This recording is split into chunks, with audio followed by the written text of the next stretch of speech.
Hey, my reaction. I'm still on chapter 1 Pia. One of the best preventative for the flu. A gathering of colored people stood to one side and waited to see if there would be any onions left over for them. Seeing the onion truck, Pia thought of what Muddy had said that morning. They were short on supplies and she needed to go to the market but didn't want to have to take the twins, so she might wait until Pia came home from school. Hopefully, Muddy had stayed home. Pia needed to tell her it wasn't a good idea to go out, not until things returned to normal. A streetcar rattled past and stopped a few yards away. Two men in black bowlers hurried towards her, one wearing a mask. The conductor, also wearing a mask, came to the door and pointed at one of the men. "You're not getting on without a mask," the conductor said. He let the other man on, then blocked the maskless man from boarding. Anger haunted the man's face. "I have a meeting and I can't be late," he said. "I insist you allow me to get on." "Sorry," the conductor said. "Those are the rules." A police approached, one hand on his billy club. "You heard him," he said to the man. "No mask, no ride." The man cussed and stomped away. The police waved the trolley on, but before the conductor could climb back up, a woman screamed and the passengers scrambled out the door into the street, nearly knocking the conductor over and running in all directions. Pia and Finn stopped to watch. The policeman clambered up the trolley steps, then jumped back down. Two more police appeared and spoke to him.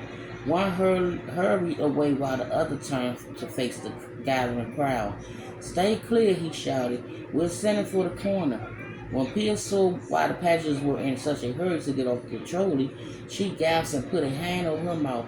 A man slumped over in a seat, his forehead against the window. A stained mask ripped and dangled from his chin, his face a strange mixture of gray, blue, and red. Blood spilled from his eyes and mouth and nose, smearing the glass with dark clots. Horror nodded in Pia's stomach. She started walking again, and fast as her shaking legs could carry her. Finn followed. "Finn," she said, breathing hard. "Hey, I'm scared, I know. Aren't you?" "I am." They strolled in silence for another few minutes, then Finn said, "Have you gotten any more letters from your father?" If she hadn't been so terrified, she would have smiled at him, as usual. He was trying to distract her from the distress. That was Finn, always thinking about other people. She wanted to hug him now, more than ever, but at the same time, now more than ever, she was afraid to touch anyone. "No," she said. "We hadn't heard anything from him in weeks.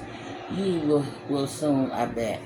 She nodded. "Muddy, my mother says we should, any day now. I wish he was here now." Her chest tightened as she blinked back a sudden flood of tears. If Vader were here now, maybe he'd know what to do. Maybe he'd take them out of the city, away from what was happening. Because for as far back as she could remember, he'd always been their protector. Like that time a sudden lightning storm hit while they were on a Sunday picnic, and he herded her and Muddy into a cave. Or when she accidentally knocked a hornet's nest out from under the front porch, and he picked her up and covered her with his jacket and raced her inside his shack. He wouldn't have been able to do anything about the flu, but just having him here would have made her feel better. Flint glanced at her with concern. "Try not to worry too much, lass. It takes a long time for a letter to get across that great ocean." She nodded again, thankful for Finn's kindness, but unable to speak around the burning lump in her throat. After turning left on a bowl street, they made their way towards the congested maze of alley and gritty blocks of row houses they called home, the section of Philadelphia labeled the Bloody Fifth Ward. Because of the earlier Valerie reputation, in the last week alone, 2 men on their block has been murdered, one shot and the other stabbed, and a colored man was beaten and left for dead in the alley behind a warehouse on the corner. Other than the ever-present home guard, whose job was to spy on German immigrants, it seemed like the only time the police came into the neighborhood was to raid the speakeasies, arrest women for vagrancy and night walking, and apprehend men for gambling, assaults, and drunkenness. Some people say crime has heightened because of the growing numbers of immigrants and colored who moved in looking for work since the start of the war. But Finn said the streets of Fifth Ward had always been dangerous. He told her stories about a colored white African being murdered, a church being torched, and a number of homes being destroyed during race riots. Pia and her family had only been there for a few months when a policeman was shot and killed during a heated race for select council. When 18 men called the Frog Hollow Gang came all the way down from New York to attack one of the candidates. Had her parents been aware of the dangers of a large city when they decided to move here? Did they know and decide to come anyway? She wasn't allowed to go outside after dark anymore, which made her all the more homesick for the mountains, where she used to watch fireflies in the switchgrass and search for the Big Dipper in the stars, and there was no Spanish flu back in Hazelton. She bet. She couldn't help thinking about how different her life would be if they never come to Philadelphia. But then she and Finn turned off the main street in Shunk Alley, and something strange happened. Whether it was the group of boys playing stickball or the little girls having a pretend tea party on a building stoop, she wasn't sure, but for some reason her fear seemed to lessen. No one was wearing masks or running from a dead man on a trolley. No signs on the door warning of quarantine. No new posters had been put up. Everything looked normal. When they reached the steps outside her row house, she loosened the grip on her school books and sensed a calm wash over her. Maybe the flu wouldn't reach this very little part of the city. Then the sound of a woman sobbing floated down from an open window. Flynn glanced up at the window, then gazed at her, his forehead furrowed. Clearly he was wondering the same thing. Had the flu already reached Shunk Alley? He opened his mouth to say something when his mother yelled down from the fire escape outside the apartment. Finn, come quick, it's your brother. He shot Pierre a worried look, then turned to leave. I'll see you later, lass, he said over his shoulder. Take care of yourself, all right? Before she could respond, he sprinted across the street and went inside. She fixed her eyes on the door after it closed, shivering. His parting words felt weighed down with apprehension and misery, like an omen or a warning. Will she ever see him again? Dread filled over her shoulder like a heavy blanket.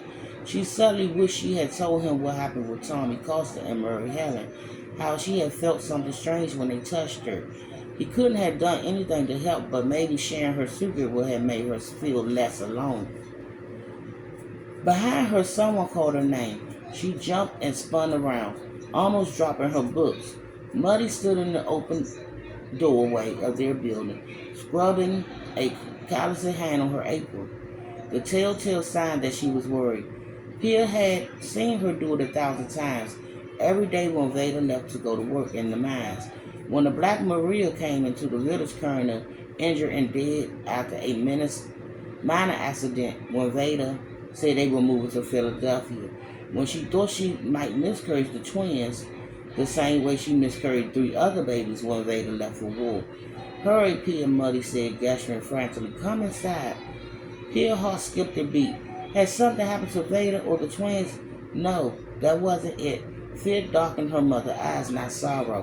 What is it? Pia said, running up the steps and hurrying inside. What's wrong? Muddy closed the door behind her, giving it a little extra push after it was shut, as if trying to keep something from slipping inside. The churches and schools are to be closed, she said. All places for gatherings, even the factories and moving pictures houses, will not be open. No funerals are allowed to be either. Many people are getting sick, so everyone is to stay home. She moved across the dim foyer, scrubbing her hands on the apron. Pia followed. And I will be back, y'all, with Pia in a minute. Bye, my reactors.